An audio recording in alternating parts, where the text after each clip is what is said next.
What's up everyone, this is Trend Kill Toys back with another video, and this time I'm taking a look at the Marvel Legends Giant Man and Wasp 2-pack. So this was a 2-pack that I've been looking forward to ever since it was revealed, especially going way back to when the Wasp figure was revealed during the Giant Man HasLab. It's one of my favorite costume designs of all time. It's a shame that she didn't wear it that much, just for a few issues, and then she went on to change her costume throughout the years. Same thing with Hank Pym or Ant-Man, Giant Man. He had a lot of different costumes and character changes that he went through. This review is not going to be an in-depth review of the figures. If you want to see like a detailed review, you'll have to watch someone else's review. There's a lot of reviews out there that are like 15 minutes, 20 minutes that spend a lot of time talking about the figures and the articulation and stuff like that, but I'm going to do things a little bit different here. I'm going to talk about the figures and what I think about it. I'm also going to talk about the characters and what I think about them as well. So I'm not going to show off all the accessories. I'll show off some of it, but if you want to see the accessories, look at pictures, look at other people's reviews. I'm just going to go ahead and give you my thoughts. Starting with this figure, this is of course Hank Pym, Giant Man, his second iteration. First he was Ant-Man, and then he changed into Giant Man, then he would change to Goliath, I think, after this one. So first off, the design I think is not as good as the Ant-Man, but I think the quality of this figure is pretty good. Obviously there's some things that Hasbro always does, like they don't sculpt any of the gloves or the boots properly. They just kind of paint it on there and leave it like that. Same thing with the straps on the costume. I guess they're supposed to be painted onto the costume, but I mean, a little bit of sculpting on there would have made it look way better, not as cheap. The head sculpt, I like the head sculpt. The mask sculpt is pretty good. You got these things sculpted in right here on the sides, and the antenna are pretty good. What I don't like is his face in the mask. He doesn't look like a hero. He looks like a villain. But yeah, I just wish his face would have been sculpted differently. If he would have had a neutral expression. Usually Marvel Legends have neutral expressions, so that shouldn't have been a problem for them. But for some reason, he's really scowling, like he's really ticked off. Like, why is he so ticked off? And that also goes for his unmasked head sculpt. He also has kind of a big head too. But like, they could have sculpted like a neutral. Like, this is not a neutral expression. This is like he's freaking ticked off for some reason. But for the most part, I do like the figure. He does come with a few different hands. I like the colors. You know, it's a darker red than before, also a darker blue than before. I think it looks a lot better. Also like how they did the shorts. Now I want to compare it to the first. I want to compare it to the first costume, the first Ant-Man costume. And this head sculpt is way better. He's not scowling. He has a neutral expression, like a true neutral expression. He's not angry, or he's not one way or the other. You know, he's just neutral. That's the way it should be. He doesn't have this like this evil look on his face like this one does. I prefer these colors of the newer figure as opposed to the old one. I also prefer the shorts design here as opposed to the old one. I don't like that. Like, this is not accurate to how any superheroes look in the comics. They never drew them with like small underwear. They did sometimes, but it was more closer to this than to this. So I would prefer that they would have sculpted it like that X-Men 97 Wolverine figure that came out recently. I think that's the best way to go. They should do that for all figures, for all costumed characters that have shorts on the outside of their costumes. And I do prefer the Ant-Man costume over the Giant Man costume. The helmet is a better design, and the contrast between the silver helmet and the rest of the colors in the costume. But I guess one thing you can do is just do a simple head swap.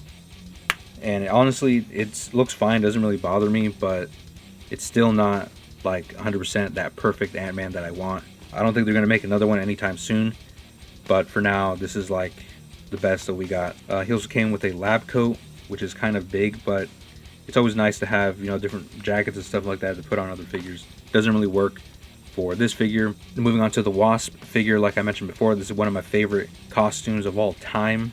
60s retro futuristic vibe with this costume. That's something that I like a lot. It's kind of a design style that I like a lot. So yeah, it is a shame that she didn't wear this costume for very long. She would go on to have a lot of costumes. I don't think any of them are better than this one. And the way the figure moves and feels is really good. Better than most Marvel Legends out there, especially when it comes to female figures. Dumbbell joint in the head, so that allows for a lot of articulation in the neck. The ball joint at the torso is also new, but it doesn't move. They still haven't perfected that joint yet. So the waist joint is pretty much useless, but I like how it retains the look of the figure, so she can, you know, swivel. Doesn't break up the sculpt too much. It's not just like a flat cut at the bottom. Skirt was also designed very nicely. It does hinder the legs a little bit, but not a whole lot, not as much as I thought it would. And then of course with all the articulation you can get some really cool flying poses. And the face sculpt is really good too. I think it's one of the best female face sculpts. So again, everything on this figure turned out really good.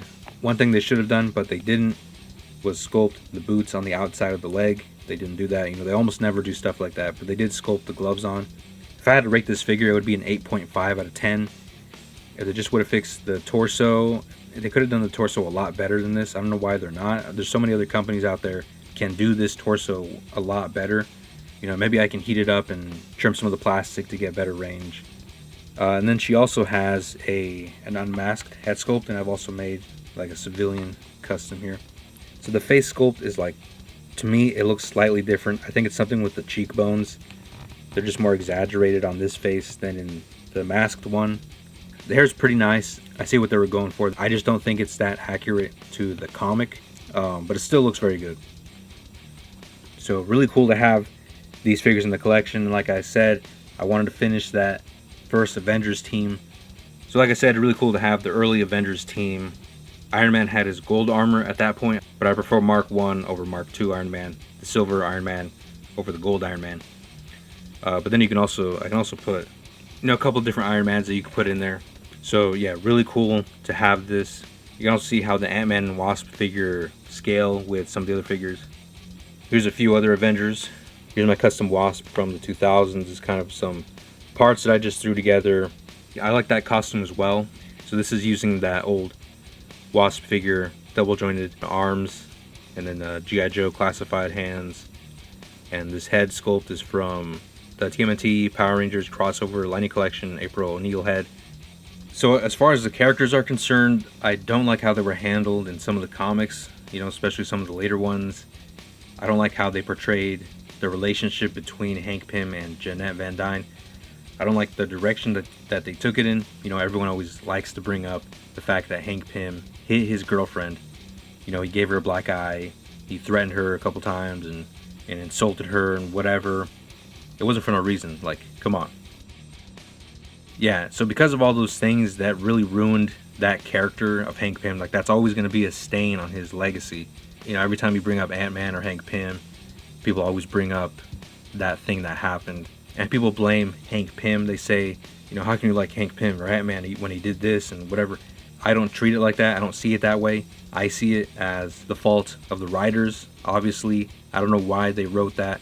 They wrote his story the way they did with Yellow Jacket and the marriage and the assault and whatever else you want to throw in there. He also created Ultron, who became one of the biggest villains of the Avengers, so you can also throw that in there too.